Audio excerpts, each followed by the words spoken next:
Video on how to map a business process. Mapping a business process involves breaking down the process into its individual steps, depicting these steps in a flowchart format as shown alongside, and finally building a sequence table as shown in the diagram below.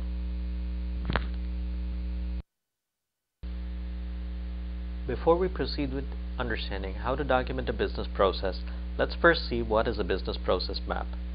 A business process map is simply a diagram of any business process that allows you to understand the process from start to finish. It's almost depicted as a flowchart, and it almost always starts from left to right. The sample flowchart below depicts a customer order generation process where the customer uses the company's website to place an order.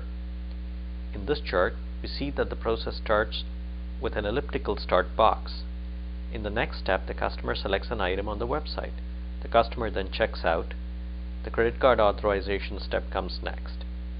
The step where the credit card is checked for authorization is different from the other steps because it can have two possible outcomes, a yes and a no. So this step is shown as a decision diamond.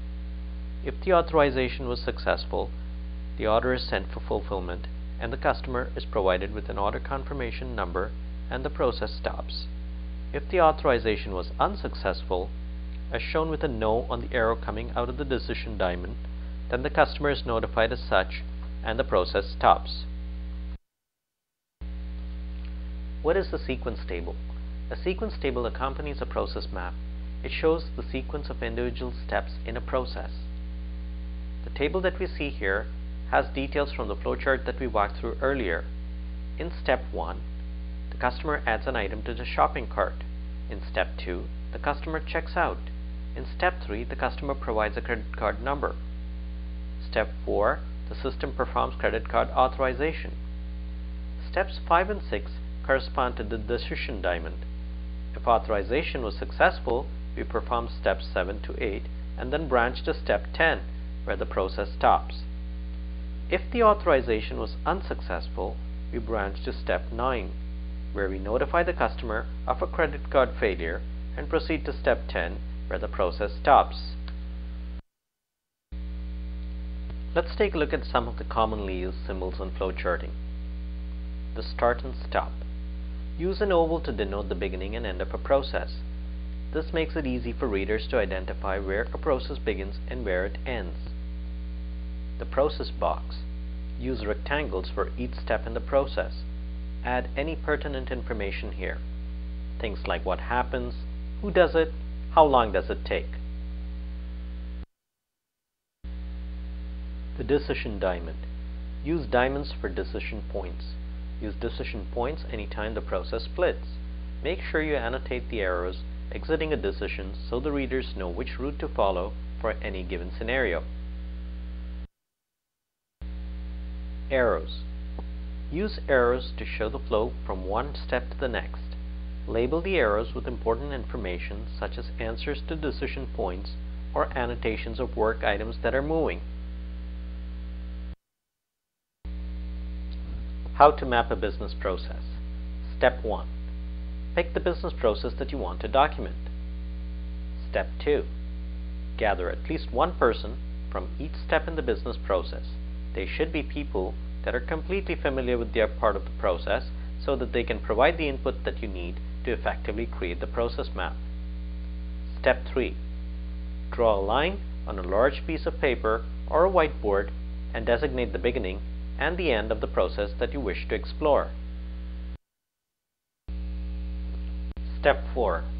Use post-it notes and have the team fill in the additional steps that occur in the process. Make sure you have enough detail to make your map useful, but don't get bogged down in little steps that someone may do. For example, if dealing with a shipping process, include the labeling of the package, but not the licking of the stamp. Draw an arrow showing movement along the steps. Step 5. Add in the question steps. In the order generation example that we saw earlier, there is a step that requires a question to be asked. Is the credit card authorized? If yes, it continues on. If no, it diverts to another step. Use arrows on the map to indicate the different directions of the question steps. Step 6. Walk the process. Once your team feels it has a basic map of the process completed, actually walk the process. Make appropriate corrections to your map based on the actual data you receive from the walkthrough. Step 7. Proceed to draw your map using a tool like Visio. Step 8. Write down the individual steps in your process in a sequence table. Remember, when a process is documented, make sure that the owner of the process signs off on the business process documentation. Once signed off, the business process should not be altered except for authorized changes. Periodic reviews of every business process should be done to ensure that changing business needs are captured in the process's revisions to the business process documentation.